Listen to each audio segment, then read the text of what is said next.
Bonjour et bienvenue sur le podcast One Thing in a French Day. Aujourd'hui, mercredi 29 mai 2024, cet épisode, le numéro 2374, s'intitule « Une soirée à la Comédie Française ». J'espère que vous allez bien et que vous êtes de bonne humeur. Je m'appelle Laetitia, je suis française, j'habite près de Paris et je vous raconte au travers de ce podcast un petit bout de ma journée. Vous pouvez vous abonner pour recevoir le transcript, le texte du podcast qui est envoyé par email à chaque fois qu'un épisode est mis en ligne.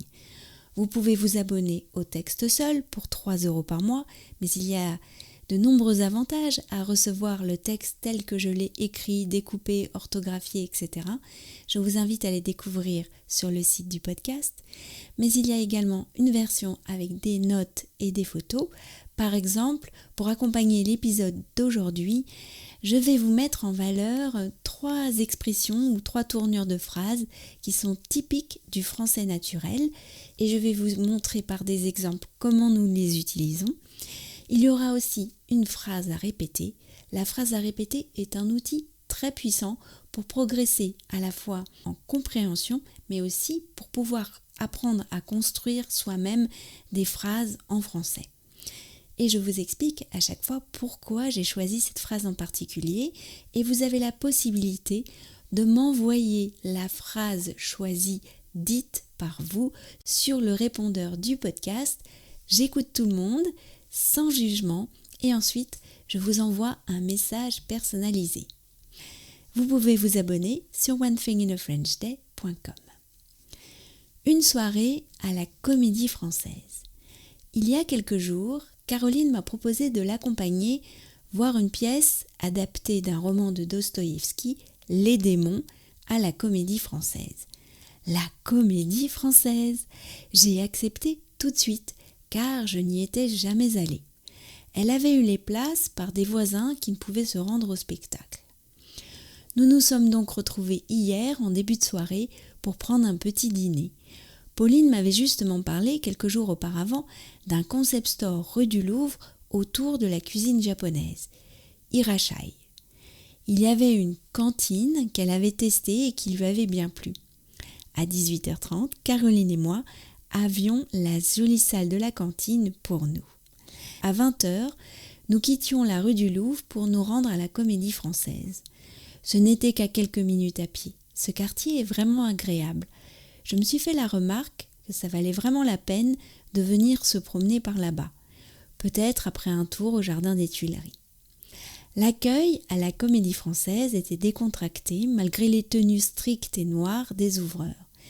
Nous étions placés au premier rang, tout à gauche de la scène, sur de doux fauteuils en velours rouge.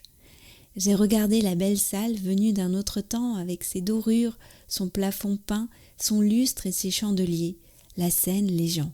Je me suis dit, c'est quand même là que Molière est mort, sur cette scène. Ça m'a fait un drôle d'effet. J'étais contente aussi d'être avec Caroline, on ne se voit pas assez souvent.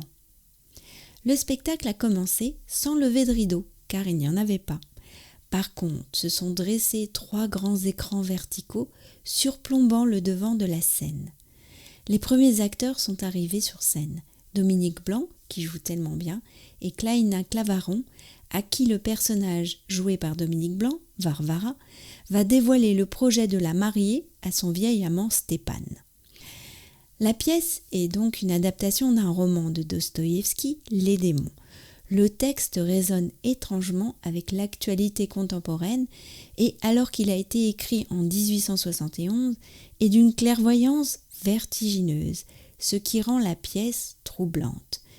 Mais je n'ai pas réussi à profiter de la mise en scène dans laquelle les acteurs sont filmés en direct, alors qu'ils sont géographiquement opposés sur scène, mais se retrouvent réunis à l'écran.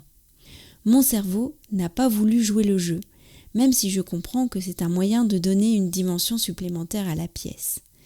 Cela m'embêtait de voir un acteur jouer de dos sur la scène et de face à l'écran.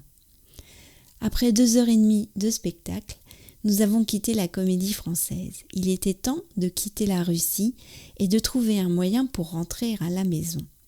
Il n'y avait plus de train, ni pour l'une ni pour l'autre à Saint-Lazare. Caroline a rejoint Viroflay en taxi et j'ai pris le métro jusqu'à Pont de Levallois. Pas de péniche, malheureusement. One Thing in a French Day, c'est fini pour aujourd'hui. Je vous retrouve vendredi pour un nouvel épisode du podcast. À bientôt, au revoir.